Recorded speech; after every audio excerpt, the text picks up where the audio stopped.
وملائكتك وجميع خلقك أنك أنت الله لا إله إلا أنت وحدك لا شريك لك وأن محمدا عبدك ورسولك اللهم بك أصبحنا وبك أمسينا وبك نحيا وبك نموت وإليك النشور اللهم إنا أصبحنا منك في نعمة وعافية وستر وأتم علينا نعمتك وعافيتك وسترك في الدنيا والآخرة Allahumma amin.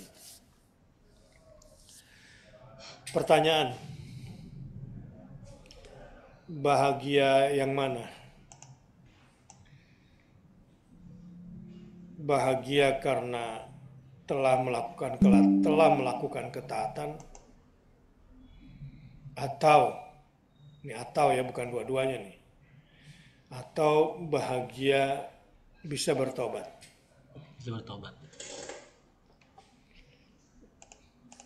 Yang bilang dua-duanya salah, karena pertanyaannya bukan itu. Mana lebih bahagia? Bisa mengerjakan ketaatan, hari ini sedang tidak berdosa rasanya ya, lalu bisa sholat subuh sebelumnya, qobliyah subuh sebelumnya, tilawatul Quran sebelumnya, qiyamul lail. Atau lebih berbahagia usai bertobat dengan tobat yang sesungguhnya. Wow, kelihatannya jawabannya semua mayoritas bisa bertobat ya. Betul sekali. Ya, betul. Nah, apa kira-kira argumentasinya? Nah, itu pertanyaannya sekarang. Kenapa bagi seseorang hamba bertobat itu lebih membahagiakan dibanding telah melakukan ketaatan? Baiklah, begini, pengantarnya begini. Apabila seorang hamba mengenal siapa dirinya,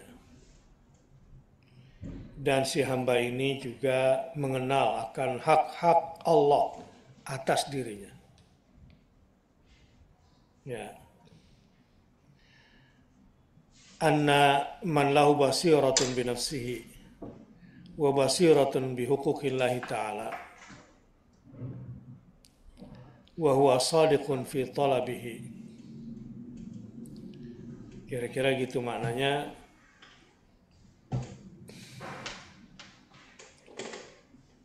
Apabila si hamba memiliki basirah tentang dirinya, ya, atau memiliki wawasan tentang dirinya, dan dia juga memahami tentang hak-hak Allah yang harus ditunaikan, lalu dia bersungguh-sungguh dalam memohon ampun kepada Allah dengan setulus-tulusnya.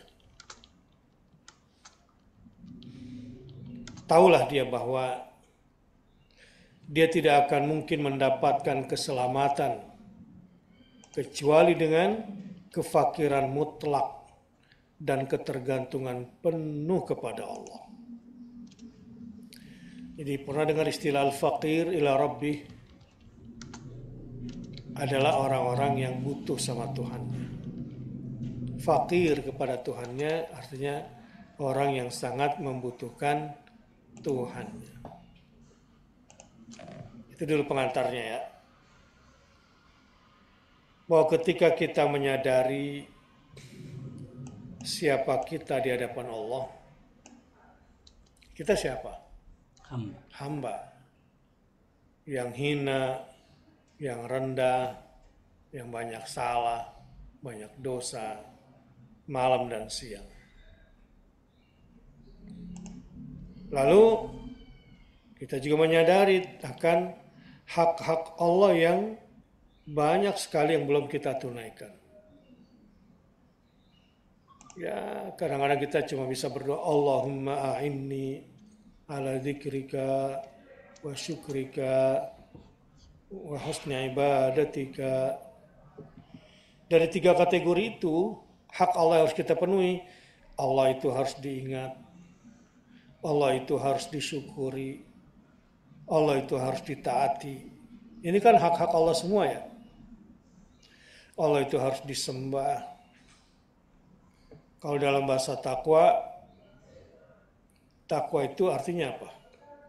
Allah itu ditaati, bukan dimaksiati. Allah itu diingat, bukan dilupakan. Allah itu disyukuri, jangan dikufuri. Allah itu disembah, jangan disekutui. Dari kategori-kategori itulah hukukullah, hak-hak Allah atas diri kita, maka kita akan mendapati banyak sekali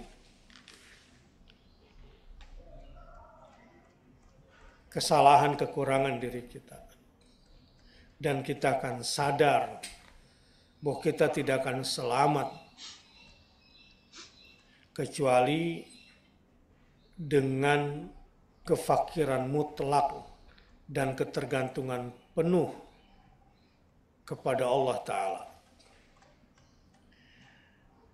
Sampai di sini, mengerti ya?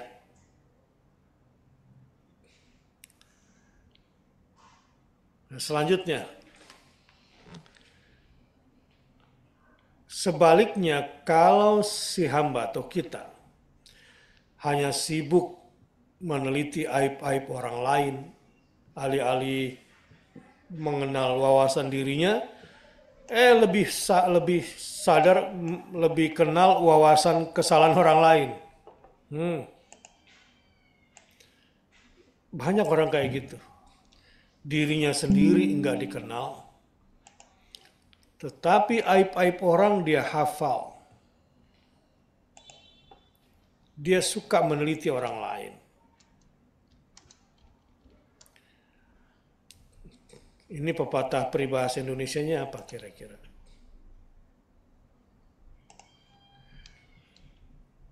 Semut di seberang lautan jelas tampak ya. Gajah di pelupuk mata tak terlihat. Gitu ya. Tanpa disadari banyak loh karakter-karakter hamba yang seperti ini.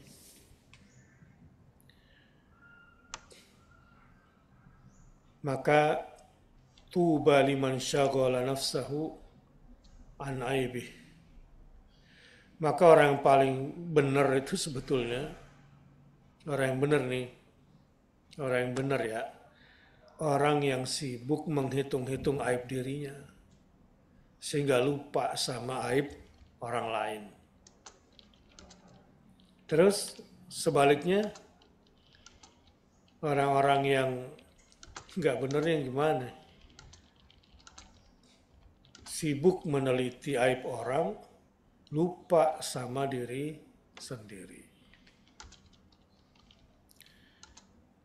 Maka orang-orang seperti itu biasanya tidak mampu melihat kekurangan dirinya. Jadi orang yang terbiasa menguliti orang lain itu lupa. Dan tidak sanggup mengenali kekurangan dirinya. Dan bahwa ketaatan yang dilakukan seorang hamba tidak akan menyelamatkannya dari siksa Allah. Saya ulangi ya. Ketaatan seseorang itu tidak mungkin bisa menyelamatkan dirinya dari siksa Allah. Apalagi kalau udah tahu diri, ya. Dia sudah mengenal siapa dirinya, meneliti kesalahan-kesalahan dirinya. Lalu dia juga suka meneliti tentang hak-hak Allah yang belum dipenuhinya. Yakinlah dia bahwa ketaatannya tidak bisa membebaskannya dari siksaan Allah jika Allah berkehendak untuk menyiksanya. Karena itulah si hamba akan selalu berusaha membebaskan dirinya dari azab Allah dan selalu meminta kepada Allah agar berkenan menerima taubatnya, mengampuninya, dan memberikan karunia-Nya kepada dirinya. Nih, jenjang-jenjang kenapa daya rasa diterimanya tobat lebih membahagiakan daripada bisa berbuat taat.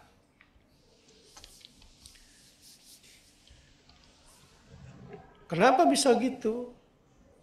Karena dia telah mengenal, melihat, memeriksa, meneliti dirinya dipenuhi dengan kekurangan dan kesalahan, kehinaan dan kerendahan.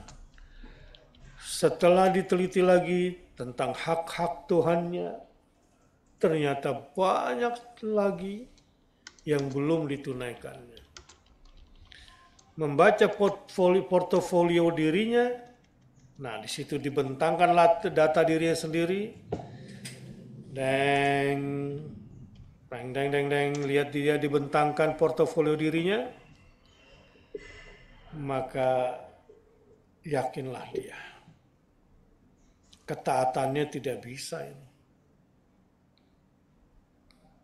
menyelamatkan diri dari siksa Allah kalau berkehendak menyiksa atas dosa-dosa ini semua.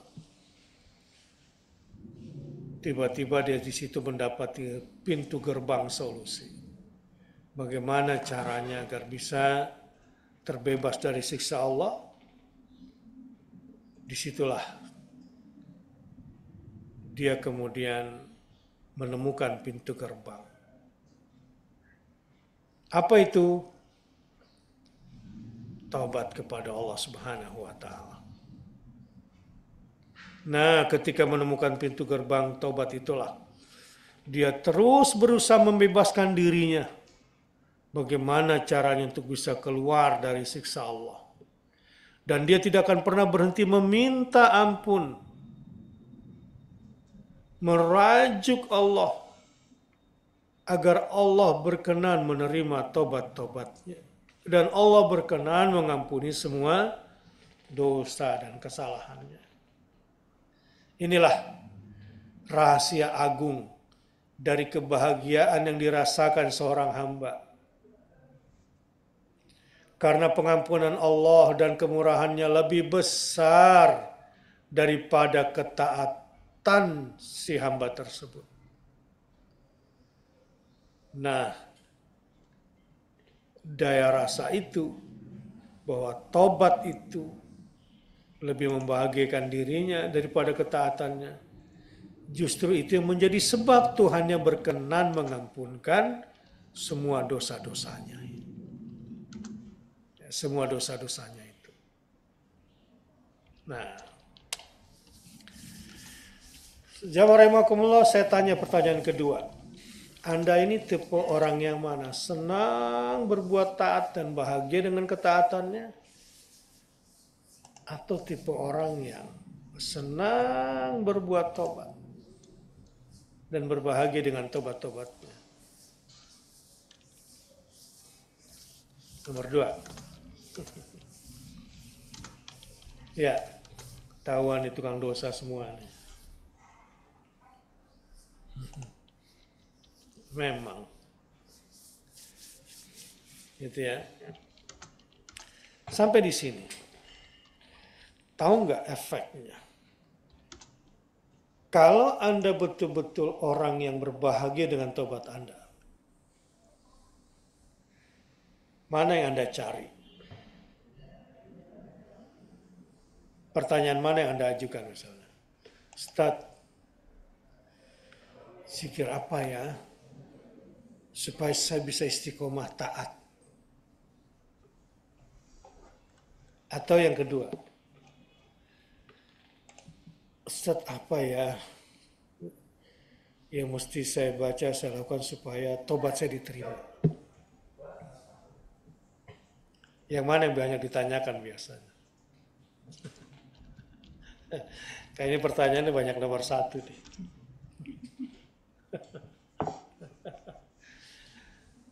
Ya, yang sok keren ini karena baru berbuat taat dan pengen konsisten berbuat taat. Sehingga pengennya, wah taat terus. Bagus menjaga ritme itu. Itu cakep itu. Dan harus dijaga ritme taat itu.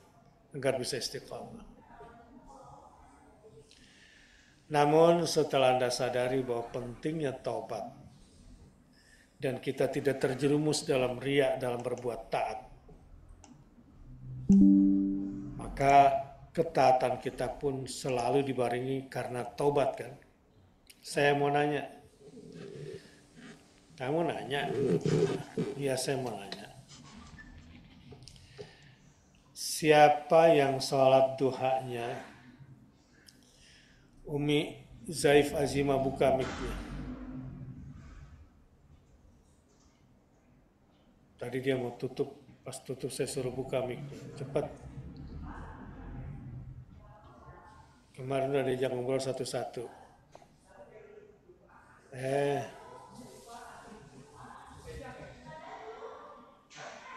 Ibu Siti Iswari muncul lagi. Ibu Siti Iswari buka mic-nya. Tapi nggak bisa, lagi nggak bisa ngomong ya?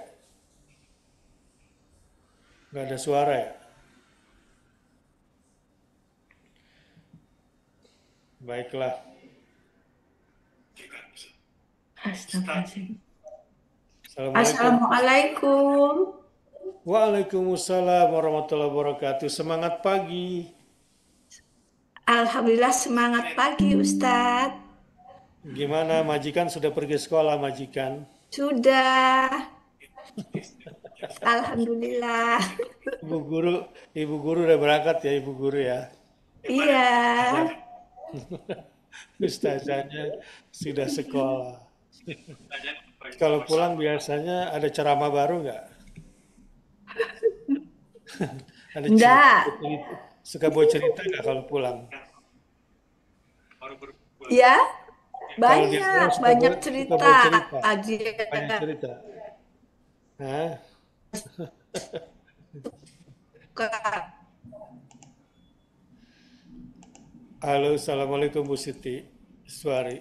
Ini cucunya di sekolah di situ Pak Heru. Cucunya sekolah di Iya. Bakti Mulia, Mbak Heru.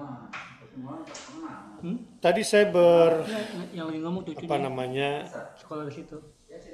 mengajak komunikasi. Anaknya ikut ngaji juga, masih kelas 4 atau 4 SD. Kan saya pernah tanya kenal sama Bu Eki. Kita ini kadang lebih fokus untuk Iya, saya tanya. memelihara Kenal nggak? ketaatan Kenal. kita ketimbang memperbanyak taubat ya. Waktu dia masih kelas 2 tuh saya tanya. Gitu ya. Tadi mau nanya nih sebetulnya Emang ada kelas berapa? sama Ibu Siti, tapi sinyalnya lupa beli. Mungkin nggak kenal kali dia. Ya. Saya mau nanya, Hilda, buka Hilda, Hilsoft. Namanya Hilsoft. Assalamualaikum Ustaz. Salam Hilda. Ustaz. Hilda kalau sholat duha, minta rezeki atau mau tobat? Pertama taubat Ustaz. Yang benar. Insya Allah benar Ustaz. Astagfirullahaladzim dulu Ustaz. Astagfirullah. Kenapa tobat dulu sebelum sholat duha? Ya kan manusia kan nggak luput dari salah dan khilaf Ustaz. Ada aja Ustaz. Terus niat sholat duhanya mau ngapain? Setelah istighfar, ya zikir, selawat, baru baca ini. Niat sholat duha tuh mau ngapain? Niatnya ya Minta. Mau sholat duha tuh, sholat duha. Ya. Iya. Sholat duha itu niatnya mau ngapain? Minta apa sama Allah? Ya tetap istighfar dulu Ustaz, minta taubat, terus minta keselamatan dunia wal akhirat. Terus Rezeki minta, tapi rezekinya terakhir Ustadz. terakhir ya, setelah taubat dulu ya. Iya, rezeki dalam segala hal sih Ustadz, rezeki kesehatan, rezeki mendapatkan ilmu yang bermanfaat, terus ibadah yang bisa memperbaiki dan memperbanyak ibadah, terus baru rezeki materi Ustaz. Banyakan minta rezeki atau banyakan taubatnya?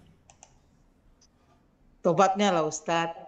Kalau tobatnya diterima insya Allah kan kita ini Ustaz, Gitu. bisa Jadi diberi Bu Siti, kebahagiaan dunia akhirat.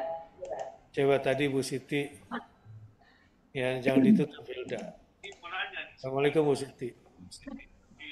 Sinyalnya lupa beli. Ya. Baru nyambung. Hilda, too soft. Kenapa agak telat jadi delaynya lama banget Bu Siti ini. Iya nih. Hilda kalau sholat duha. Baiklah, dah. Ditutup dulu. Rupanya menarik juga ya, baru berulang di situ ya. Ya, jadi gini. Saya ingin kembali kepada topik. Ya, nah bahagia itu dengar Hilda tadi. Jadi Bu Siti dengerin aja ya. Yang saya mau tanyakan ke Bu Siti tadi, yang sudah saya tanyakan ke Hillsoft. Pertanyaannya tadi kalau mau sholat duha, itu banyakan taubatnya atau banyakan minta rezekinya? Itu ya. Nah Hilda bilang banyakan taubatnya. Bagus. Ya. Bahkan taubat dulu deh. Ya. Taubat dulu deh sebelum minta rezeki. Bahkan ketika Anda lagi minta rezeki apa hari ini kepada Allah, mendingan taubat dulu. Boleh jadi yang Anda minta itu nggak baik buat Anda kan, buat kita. Betul ya? Iya. Nah kesadaran-kesadaran ini sebetulnya yang penting untuk dijaga.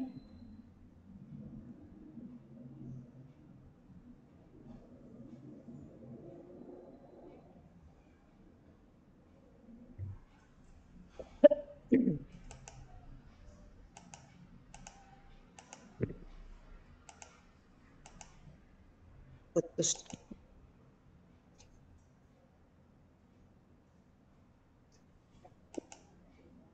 Nge-freeze nggak? Iya. Putus Ustaz. Putus ya? Iya. Saya ulangi ya. Jadilah orang yang banyak ngaca. Jadilah orang yang banyak memeriksa diri. Jadilah orang yang selalu memperhatikan hak-hak Allah yang harus kita penuhi, alih-alih kebanyakan minta sama Allah. Ya. Alih-alih kebanyakan minta sama Allah, mending fokus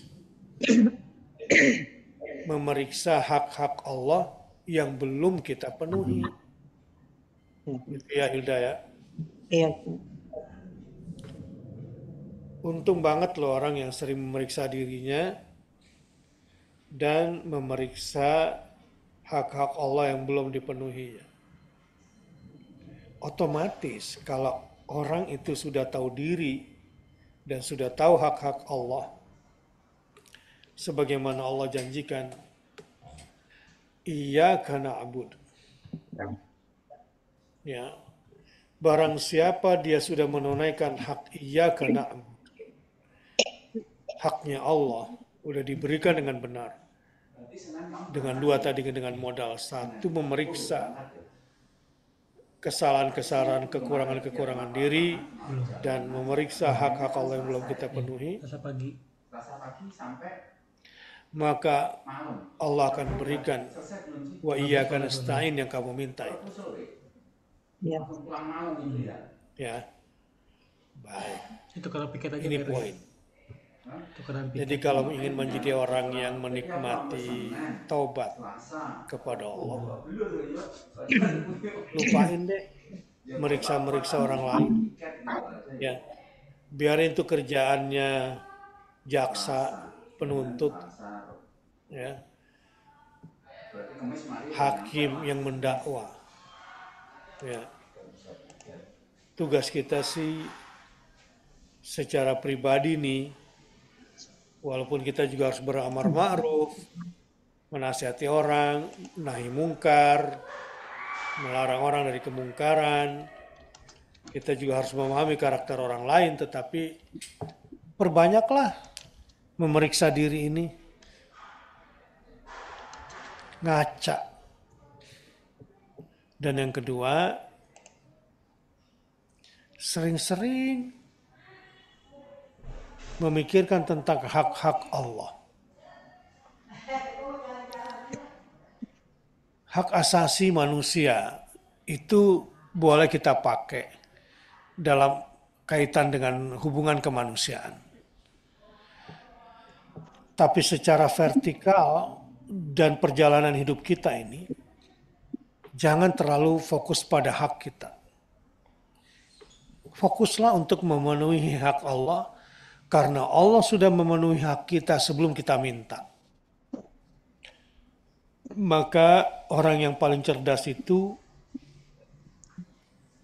yang dalam perolehannya itu selalu memikirkan hak-hak Allah. Contohnya gini, ya cukup dengan Hilsoft. Sekarang saya mau ngobrol yang lagi kerja. Dona, buka mic kamu.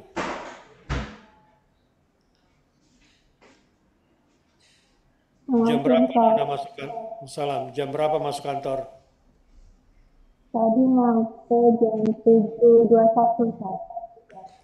Jam 7.30 katakanlah ya, sampai kantor. Dari sholat subuh sampai mau ke kantor, apa yang Dona lakukan?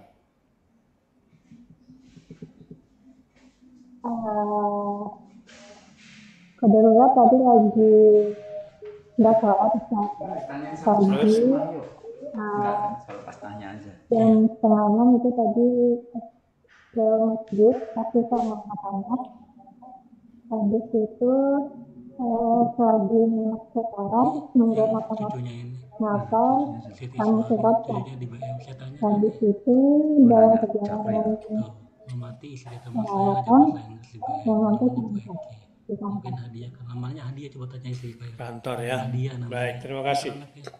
Begini, Dia pintar matematika. Dona, kalau mau dapat rezeki yang banyak, yang berkah, Iya, ibunya. yang mulia, Tinggal di ini dia pintar.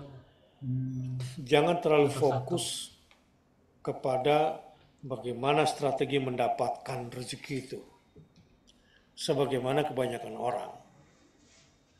Ya, dia fokus bagaimana mencari dan mencari. Sebetulnya kalau Dona memulainya, coba lihat di rangkaian. Kenapa sih 2 rakaat sebelum subuh itu pahalanya khairun minad dunya wa ma fiha? Seakan-akan Allah tuh memberikan isyarat, hei Dona, kalau kamu mau rezekinya banyak, wahai Nabila yang kerja pagi-pagi, wahai Verina yang sudah di kantor, wahai semua penjual hijab, penjual baju gamis, wahai pengusaha rental, pengusaha travel, wahai ibu rumah tangga yang berhayal mau dapat duit banyak lagi, ya, wahai arsitek, wahai orang legal dan semuanya yang mau tambah duit. Arsitek dia nih. Gini. Arsitek dia. Wahai guru yang lagi mikirin melunasin motor yang belum lunas. Ini dari ini dia Begini berpikirnya, lihat. di kantor. Jangan terlalu fokus bagaimana mendapatkan apa yang kita mau. Ini apa Fokuslah memenuhi hak-hak Allah. yang bisa ngurus-ngurus itu. dan setelah itu Khairum ikuti minad dunya Wa ma fiha. Hah? Wa ma fiha. ikuti Dan aturan-aturannya. Lebih baik ya. Ya, dari Amerikanya. kalau itu yang kamu jalani, jangan ngarang dalam hidup. Ya, ini terutama yang lagi kerja nih, yang sedang masih di dunia kerja. Jangan ngarang sendiri berdasarkan teori-teori orang Barat. Kenapa sih ada 2 rakaat sebelum subuh yang pahalanya lebih baik daripada dunia dan seisinya? Seakan-akan di situ Allah mengisyaratkan, ya, wahai kurnia Iskandar yang sedang mencari nafkah untuk membiayai keluarga dan biaya kuliah yang mahal, Nah itu. ya, kalau mau rezeki dipenuhi, penuhi dulu hak-hak Allah. Kamu bangun malam, kamu sholat subuh 2 rakaat, Itu yuk. kamu sholat subuh berjamaah, Malam itu yang agak susah. habis subuh jangan tidur, Tapi ronda kamu bisa kalau ronda. kecuali udah memang gak kuat karena mungkin telat. Dan lakukan saja apa yang bisa kamu lakukan berupa kebaikan dan memenuhi hak-hak Allah dari awal hari. Syukur-syukur bisa baca Quran sampai matahari terbit, lalu sholat sunnah isyraq. Ya. Rangkaian-rangkaian hidup itu Allah yang aturkan buat kita. Karena Dia yang ciptakan matahari, berikut semua kemewahannya. Ya. Berikut semua kemewahannya. Itu mewah sekali matahari pagi itu. Dan Allah sudah rancangkan tahapan-tahapan yang harus kita lakukan berdasarkan bimbingan Allah yang ditunjukkan oleh Rasulullah Sallallahu Alaihi Wasallam. Dan itu salah satu bentuk memenuhi hak Allah sebetulnya. Dan Allah tuh nggak perlu sama kita, nggak butuh sama kita, sama sekali, nggak butuh sama kita. Jadi kalau Allah ada bimbingan buat kita, yaitu semata-mata buat kita lagi, bukan untuk Allah.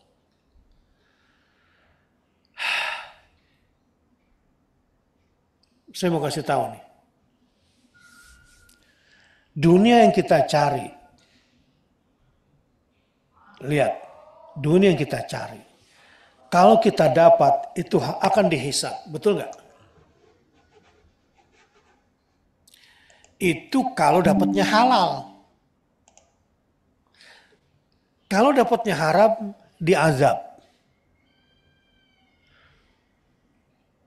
Jadi dunia ini cuma 2 isinya. Jika kamu dapati dunia dengan halal, kamu akan dihisab. Jika kamu dapati dengan haram, kamu diazab. Itu dunia itu. Menyenangkan nggak dua-duanya? Kalau manusia itu sadar. Kalau manusia itu sadar, nggak ada yang menyenangkan dari dunia ini sebetulnya. Yang kamu dapati dengan cara halal akan dihisab, yang kamu dapati bercampur haram akan diazab. Menyenangkan nggak dunia dari sudut pandang ini? Mengerikan. Enggak. Tapi apa yang orang lakukan di dunia ini? Mengejar dunia. Menumpuk-numpuk hisab kan?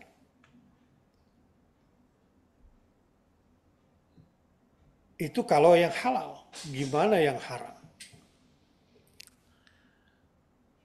La haula wala quwata illa billah.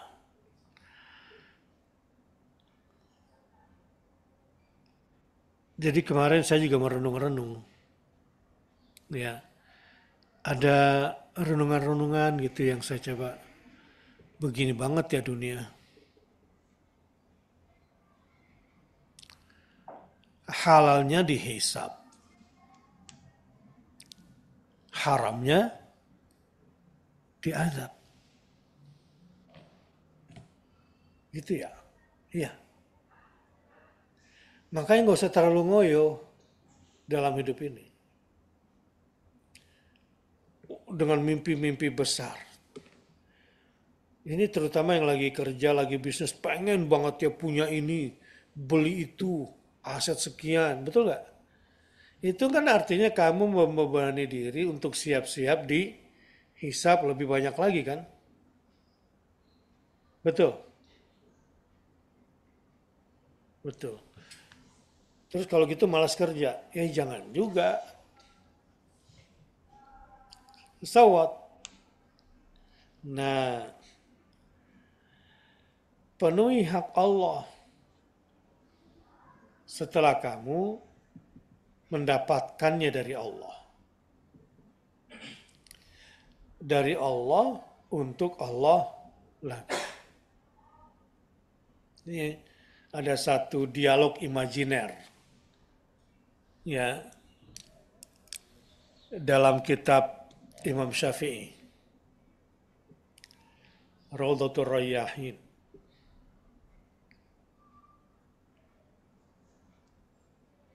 Dialog imajiner ini dikisahkan tentang Malik bin Dinar radhiyallahu anhu.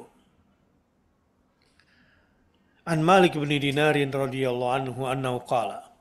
Malik bin Dinar berkata,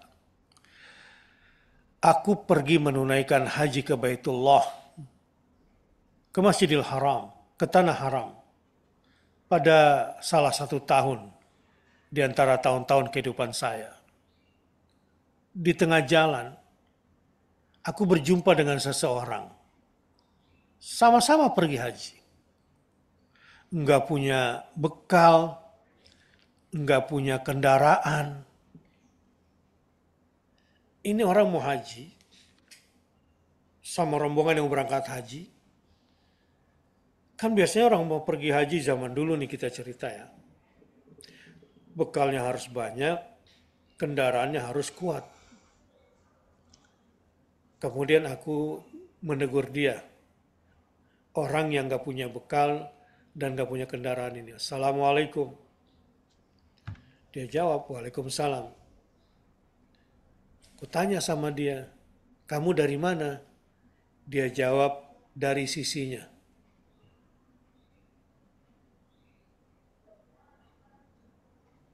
Kamu dari mana? Dia jawab apa tadi? Aku dari sisinya. Mau kemana kamu? Mau ke rumahnya. Mana bekalmu? Ada padanya. Kukatakan padanya lagi. Kita kan di perjalanan butuh konsumsi. Makan dan minum. Kamu punya itu? Iya. Aku sudah berbekal sebelum aku keluar rumah. Sebelum keluar dari negeriku, aku berbekal dengan 5 huruf. Hah? Modal kamu apa? 5 huruf. Huruf apa itu? Kaf, ha, ya, ain, sad. Semakin pusing Malik bin Dinar ini. Ketemu orang yang tahu dong jawabannya. Kamu dari mana? Dari sisinya. Mau kemana? Mau ke rumahnya. Ini tinggi nih ilmunya nih. Ya, nggak kayak lu pada kalau mau umroh, sibuk sama skincare, sama apalagi fashion, SPF yang ukuran sekian, dan jangan lupa apa namanya kacamata tukang pijit itu. Ibin. Kacamata hitamnya, lip balm, dalemannya berapa, kaos kakinya berapa ya. Sibuk deh koper penuh ya, pulangnya beranak lagi.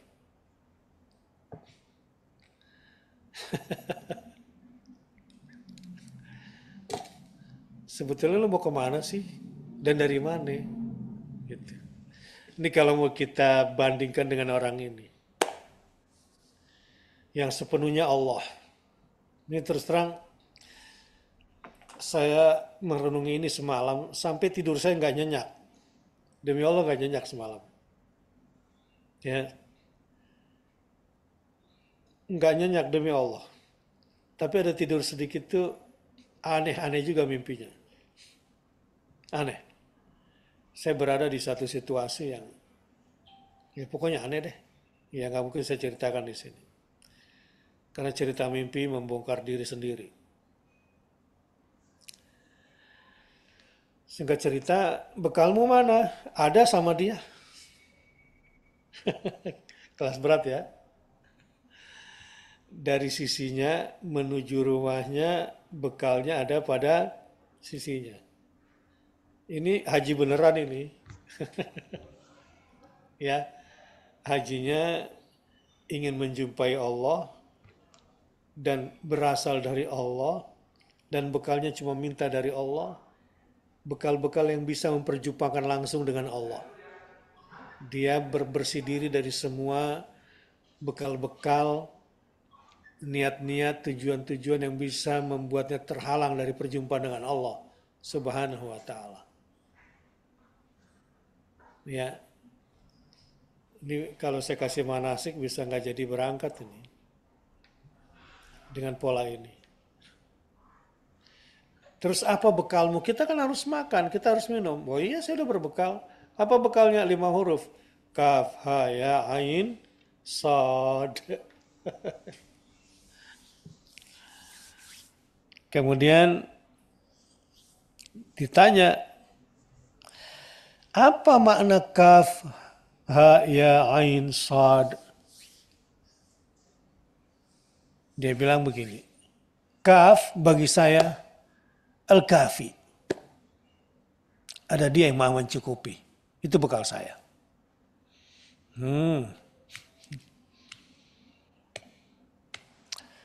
Akal kita bisa nerima nggak kira-kira?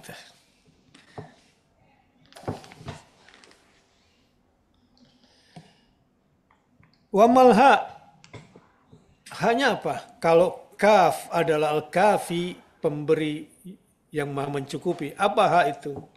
Al-hadi. Dia pasti tunjuki aku. Aduh, berat lagi nih. Dia pasti akan menjadi guide aku. Berat ya memahaminya.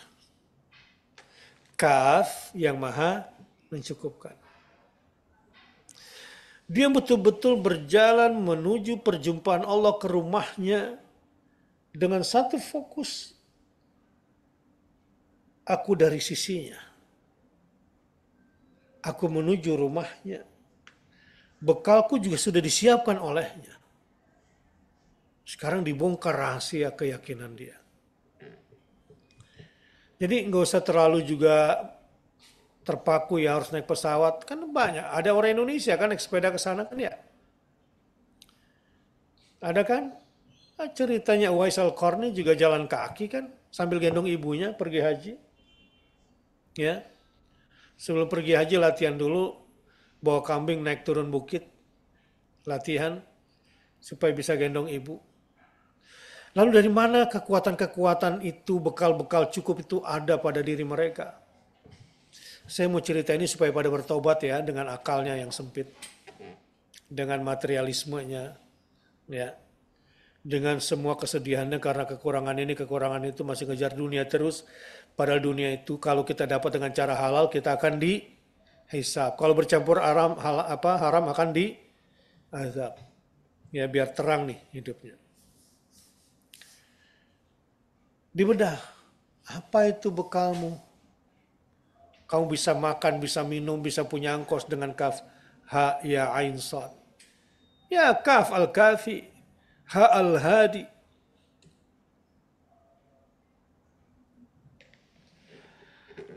Oke, ya apa? Al-mu'wi. Dialah tempat aku kembali. Wa mal ain, kalau ain apa? Al-alim. Dia yang maha tahu. Atau al-alim. Dia maha pemilik semua ilmu. Kalau Sad, As-Sadiq. Dialah maha benar. Dengan semua ketetapan dan janji-janjinya cuma dialah.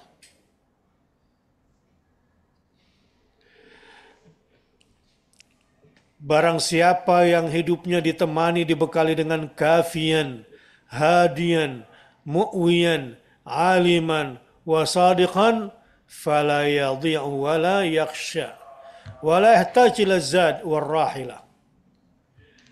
Dijawab oleh orang itu.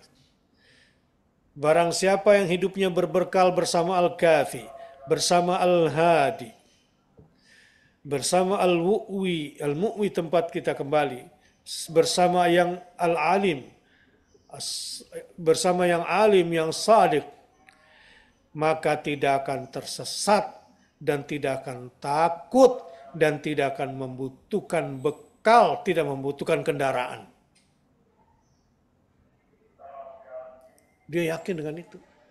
Ini kan persoalan keyakinan ya.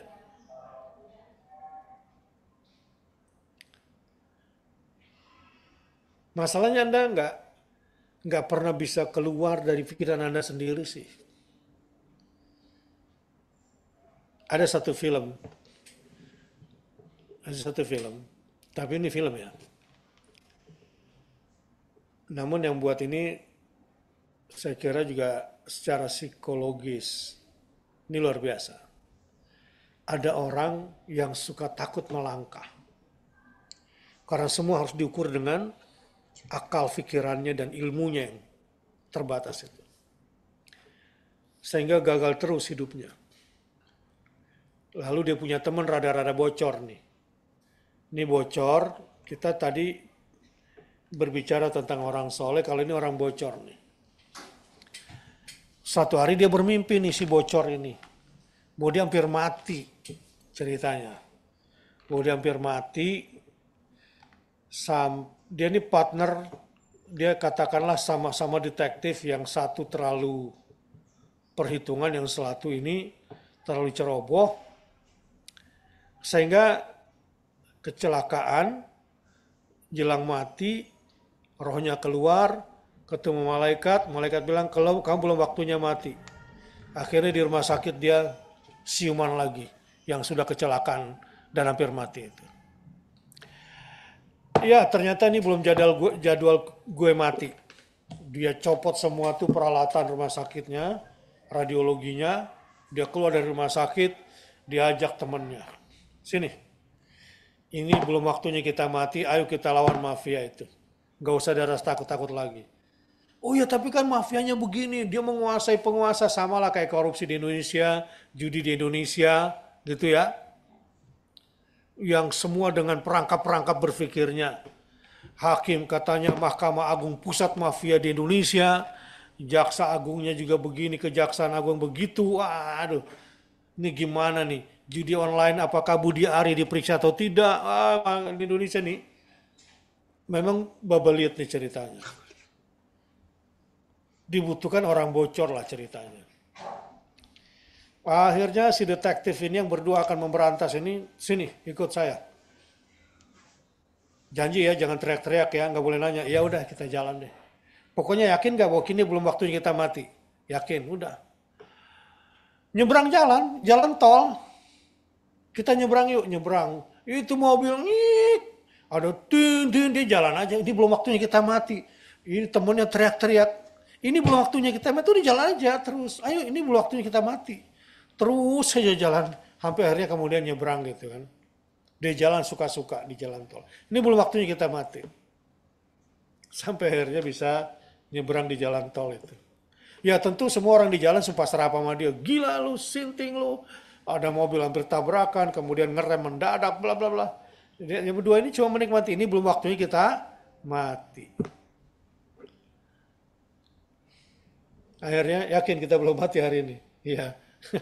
Apa yang kita lakukan tadi kan di luar teori. Teori otak kita mestinya kita mati, tapi belum waktunya mati kan. Cuma dia udah yakin karena di ruang ICU itu hampir mati, ketemu malaikat belum waktunya mati dan rohnya kembali. Sampai di sini.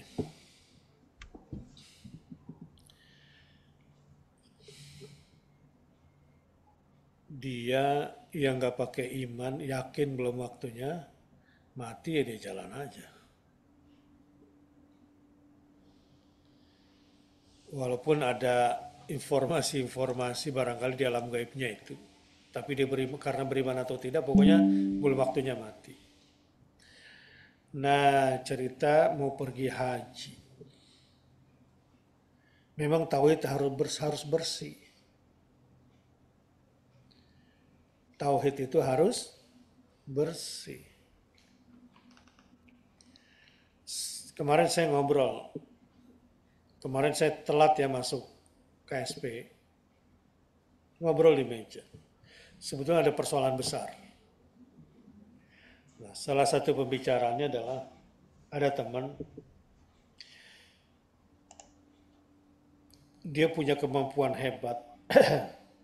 Tapi terbentur oleh cara berpikir yang menurut saya campur musyrik. Ya kita kan untuk melakukan ini kita butuh 12 miliar. Bagaimana mungkin kita bisa melakukan ini kalau tidak ada uang sekian? Gitu kan.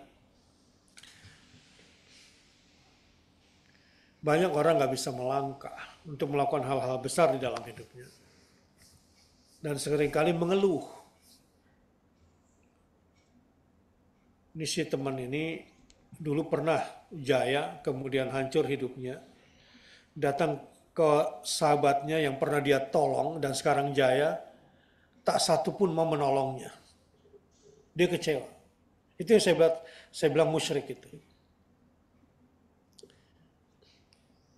Akhirnya selalu mengeluh. Kekurangan. Nah, cerita barusan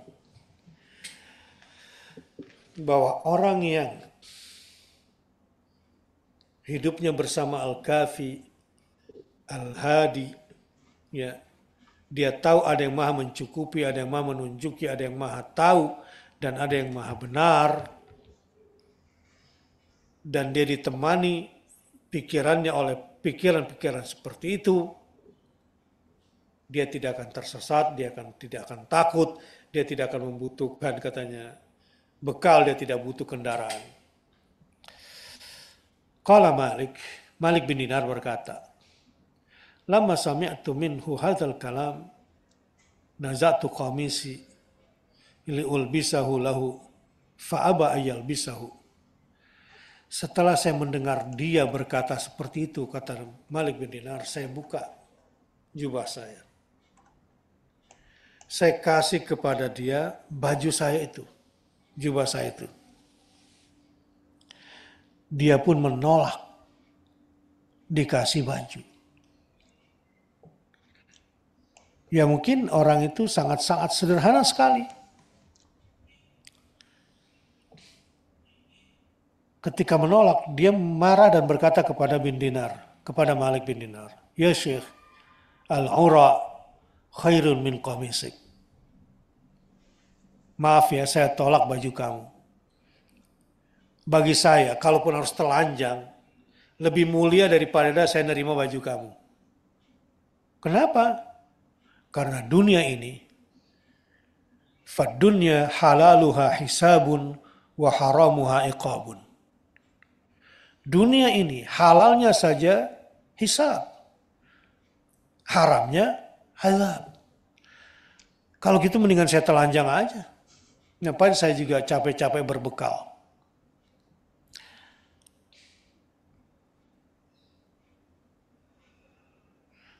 Orang seperti ini,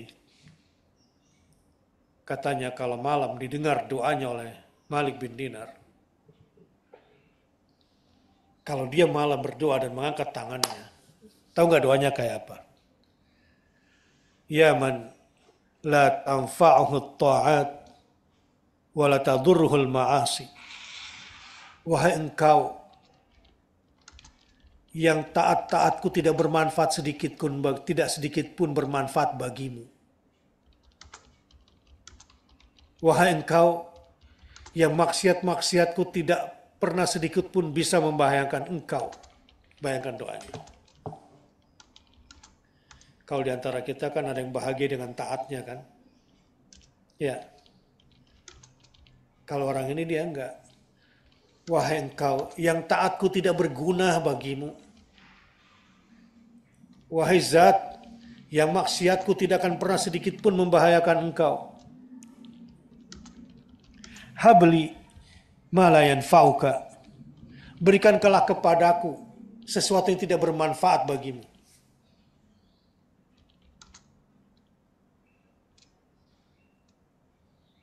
Coba apa permintaannya tadi? Berikanlah kepadaku hal-hal yang tidak bermanfaat bagimu untukku. Ya iyalah. Semua yang kita inginkan bermanfaat gak sih bagi Allah? Nggak ada yang bermanfaat bagi Allah. Yang kamu sebut kekayaan, yang kamu sebut sebagai karir dan kekuasaan, Allah itu nggak bermanfaat bagi Allah kan? Nah, doanya tuh kayak gitu. Saya ulangi sekali lagi, ya man la tanfa'uhu ta'at. Wahai zat yang taat-taatku tidak berguna bagimu. Wahai zat yang maksiat-maksiatku tidak sedikit pun akan membahayakan. Berikanlah kepadaku sesuatu yang tidak bermanfaat bagimu itu. Waghfirli ma la yadhurruk. Ampunilah aku ya Allah akibat dosaku yang tidak mungkin bisa membahayakanmu sedikit pun.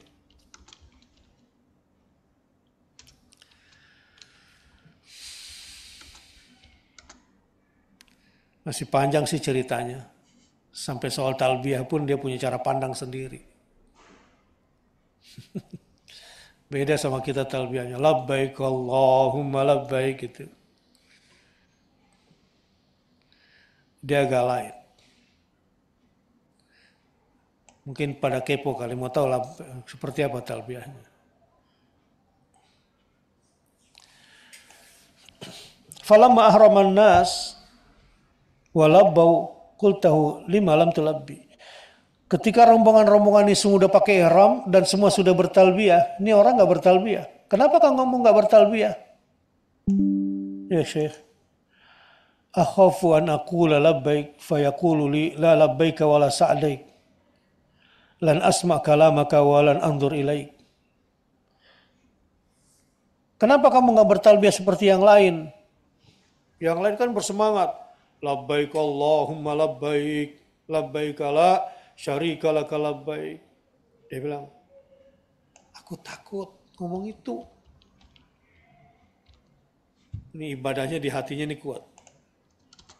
Kenapa takut? Aku takut. Kalau tiba-tiba Tuhan bilang, la labbaik wa la sa'daik. Ngerti maksudnya? Orang yang pakaiannya haram, bekalnya haram, kendaraannya haram, kacamatanya haram, jilbabnya haram. Atau bercampur sama yang haram. Waktu dia bilang, labbaik Allahumma labbaik. Sebetulnya Allah bilang, la labbaik wa la sa'daik. Waduh, gimana nih kira-kira?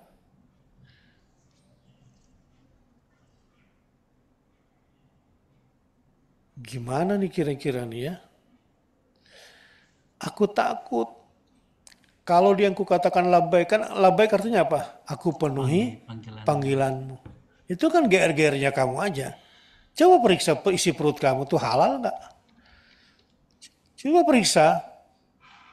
Ini jilbab menutupi aurat atau jadi fashion buat kamu ke sana? Kamu menghadap siapa sih sebetulnya pergi haji? Kamu mau ngapain sih sebetulnya ke sana? Kalau periksa dirimu, kamu tahu siapa kamu dengan semua perjalananmu. Kamu pasti sadar bahwa kamu tuh datang ke Baitullah itu bukan karena Allah sebetulnya. Dan bekalmu masih banyak bercampur dengan haram. Bagaimana kalau kamu bilang labbaik Allahumma labbaik. Allah bilang la labbaik wa la sa'daik. Aku tidak akan mendengarkan perkataan kamu. La asma kalamak. Wala anzur ilaik. Kata Allah, aku nggak dengar kamu, aku juga nggak mau ngeliat kamu.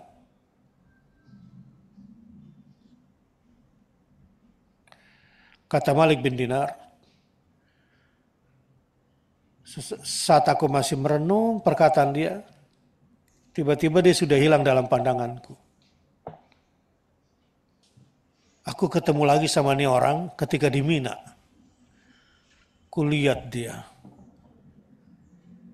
Dalam doanya begitu khusyuk, menangis sesegukan.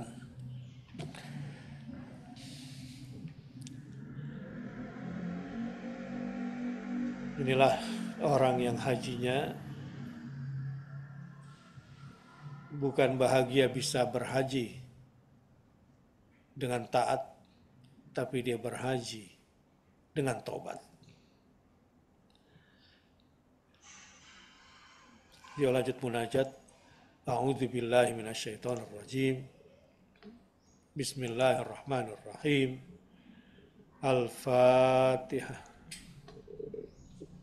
أعوذ بالله من الشيطان الرجيم بسم الله الرحمن الرحيم الحمد لله رب العالمين الرحمن الرحيم مالك يوم الدين إياك نعبد وإياك نستعين اهدنا الصراط المستقيم صراط الذين أنعمت عليهم غير المغضوب عليهم ولا الضالين آمين